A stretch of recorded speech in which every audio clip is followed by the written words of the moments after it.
Hello again. Welcome to another exciting lesson with Mrs. Davis and Reading and Writing Integrated.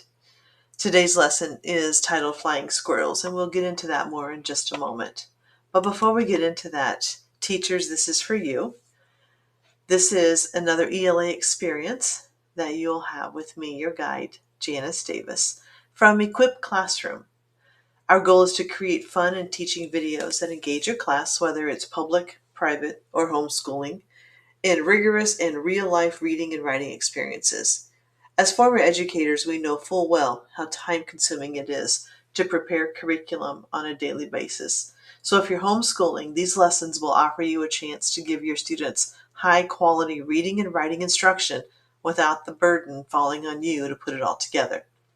The videos and accompanying teacher decks are also super helpful if you need to prepare sub-lessons. They're already done for you. Just send this video and your copy of the teaching deck to your sub and move on with your day.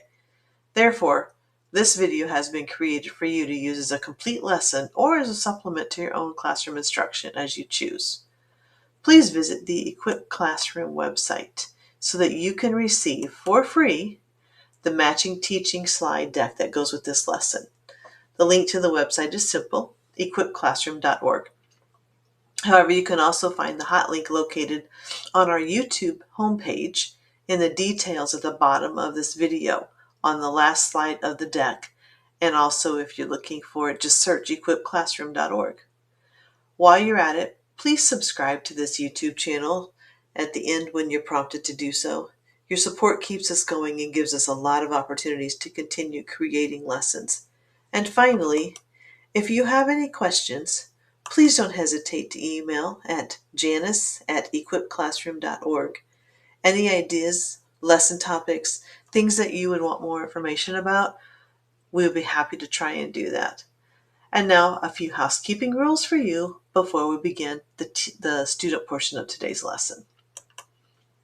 First, you're going to find this exact slide deck linked to the Equip Classroom website at equipclassroom.org. Again, the link is also found in the YouTube overview, which is the narrative in the text box at the bottom of this video. Every video and slide deck is free. Anybody who wants to use it to have quality reading and writing experiences with your students. You're welcome to make a copy of the slide deck once you've received it and to modify it to fit your specific age and classroom. Most of these lessons are suited for middle or high school students. But remember, please follow these copyright requests when using and or modifying the material. Thank you. These are the directions included for you to refer to just for general usage of the video and the teaching deck that you have here. Make sure you read over them before you begin today's lesson if you're using the slide deck in person. Likewise, these are references to the most significant standards and essential questions that will help you organize your lessons throughout the year. In addition, the slide also gives you the main directions to follow for this specific strategy and this specific lesson. The essence of this debate-centered activity is that the students must work in pairs all the way up to a whole class conversation, hoping to come together in an agreement for an overall theme for the story. The conversation and practice at using evidence to support a claim are at high stakes with this lesson, and your students will enjoy the interaction paired with the challenges of convincing their peers to agree with the one main idea. The next slide begins the student-centered portion of this lesson. You're probably going to want to cue the video up to this point if you're using this as your teaching tool. So I'll pause for a moment at the beginning to let you get that queued up.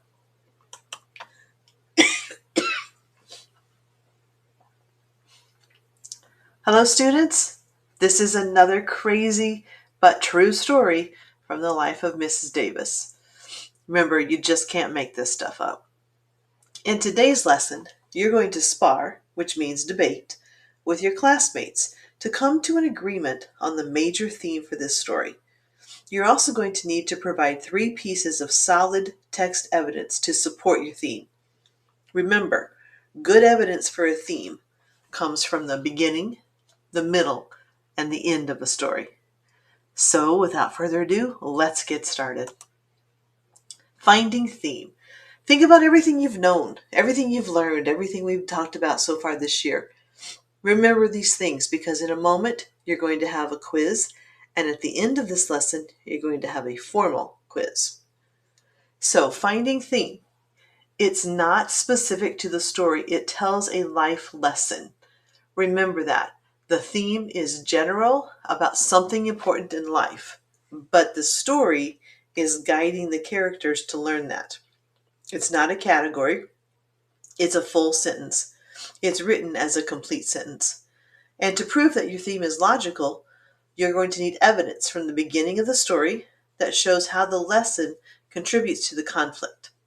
You're going to need evidence from the middle of the story to show how the characters are beginning to learn the lesson, the theme.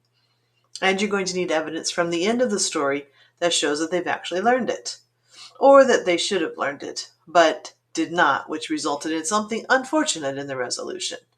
In other words, there must be evidence that the protagonist did not know the theme at the beginning, started to learn it in the middle, and then realized it by the end, hopefully. All right, you ready for a quiz? Here we go. We'll see how well you've done. For this quiz, you can talk about it with a partner or you can make notes. I recommend you make some notes because at the end of the lesson, you're going to take the real quiz for the real grade. So let's get going. First question, what is the definition of theme? Take a few seconds to share your thoughts with the person to your right.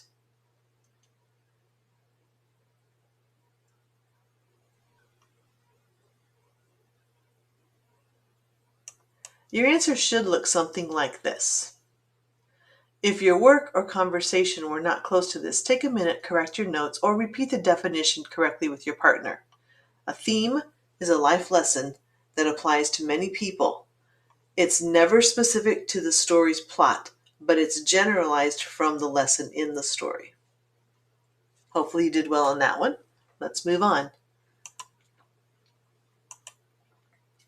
The next one. What is the proper format for writing a theme? Like the last time, share your answer with your partner on the right side and jot your thoughts in your notebook. This is a quick one, so I'm only going to give you a moment.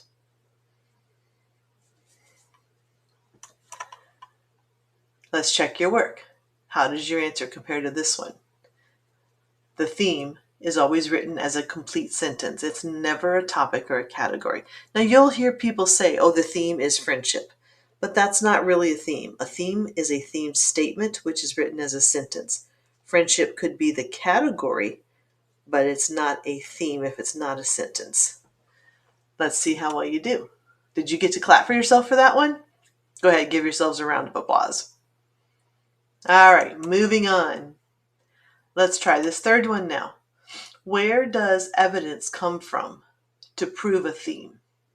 Think about that for a second, and this time share your ideas with the partner on your left side. Add to your notes if you don't have a complete answer yet. And in a moment, we'll look at the real answer.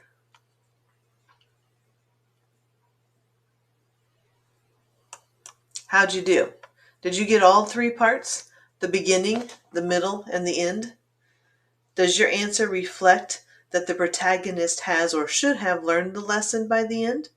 If not, make sure that you have your notes adjusted or repeat this answer with your partner now so that you're fixing it in your mind. And finally, how can you elaborate on your evidence? This is probably the most important step in finding and proving theme. It's not enough to just state a theme and give evidence. You have to be able to intelligently support your evidence with explanations on why you are correct. Think of it as a constructive argument. If you want to prove your point and get others to agree with you, you're going to need to be able to explain why you're right. That's how you convince them. That's where your elaboration comes in. So your evidence should show how the theme or the lesson is unfolding throughout the story, and your elaboration should prove that. Alrighty, hopefully you've all done very well. You've got good notes. If not, the teacher may want to pause and back up to these different notes here again to give you a chance to get that down. Otherwise, let's move on ahead. It is story time. It's time for you to spend a few minutes reading a new story.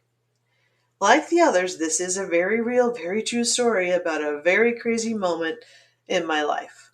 And as you read this story, you're going to need to highlight the key details that you believe show the steps toward the overall theme. Jot down what you believe is the main theme of the story. Look for how the characters react, what they learn, or just how the story is resolved, improving your overall theme. And finally, be ready to support your evidence and theme in partnered and group conversation. Your teacher is going to set a timer now, so be ready to move into the full class debate when the timer goes off. While you're working on it, make sure you follow these 2 steps.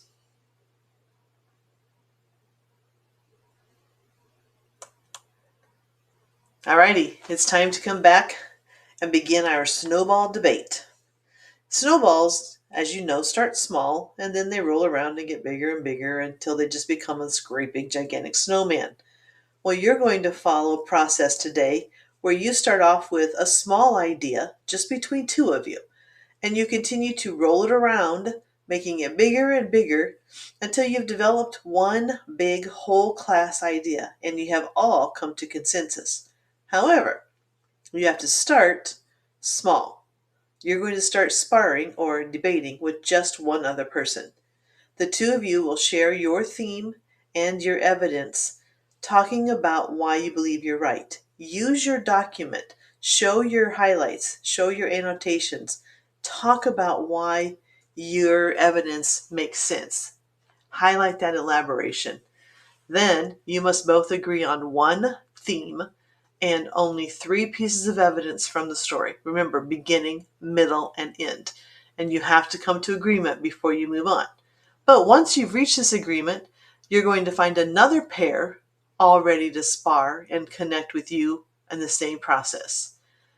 As those 2 pairs get together, there will be 4 of you, and you need to share your ideas and then come to a consensus for the theme and the 3 major pieces of evidence in your group of 4. Once you've done that, you're going to find another group of 4 and come together, and the 8 of you will do that. Remember, every time your group gets bigger, you're looking for how your evidence supports the theme. You're proving it because that's how you have everyone in agreement. When you're finally finished, you should be able to have a whole class come together in conversation, sharing your ideas, and as a class, decide on one theme and the 3 most important pieces of evidence. You'll keep building until either the timer goes off or your whole class has come to agreement. It's not an argument, it's a debate. Your teacher will pause the video here and give you time to do this. Have fun and do your very best to convince each other, but be nice about it.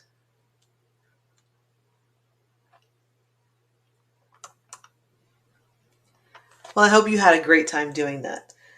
Now that you've come to some sort of agreement, it's time for the whole class to share out. So let's start with the theme. What did you all agree on was the major theme of the story? What evidence do you have that proves that this is the best theme for the story?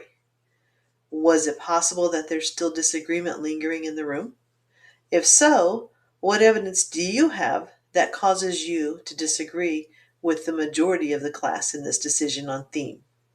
Finally, after you've all shared your ideas, talk about the activity itself.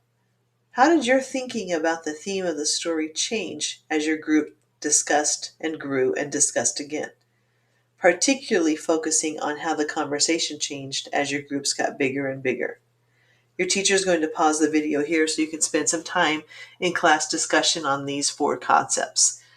Make sure that you're sharing all of your evidence whenever you talk about your theme. Go. Alrighty. I told you there was another quiz coming. Here it is. It's time for you to prove that you've mastered the topics for today's lesson. Remember, we reviewed these questions at the beginning of the lesson. So look at them, make your answers on either the paper that your teacher gave you or on notebook paper, whichever she says or he says. Make sure that you write your answers with complete sentences. That's a hint, by the way, for one of these questions. And then when you are finished, we'll move on to the final part of today's lesson. Your teacher will pause the video here to give you time to do your exit ticket. So now that you finished your exit ticket, make sure you put your name on it and turn it in to your teacher. This is, as I said, a true, really crazy story. What other connections can you make by applying other real-life situations to this story?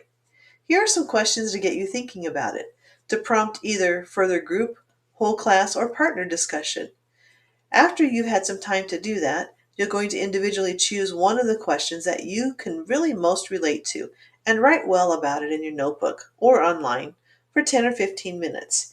Your teacher will give you the final directions on what they want you to do with this part of the lesson, but have fun with it, make it applicable to you, and think about how the story you read today could apply to these kinds of connections. Thanks for spending time with me today. I hope you enjoyed the story, and yes, it was true, but I want to reassure you, I do not hate squirrels. I just didn't particularly like those squirrels that day. Take care. I look forward to our next lesson together.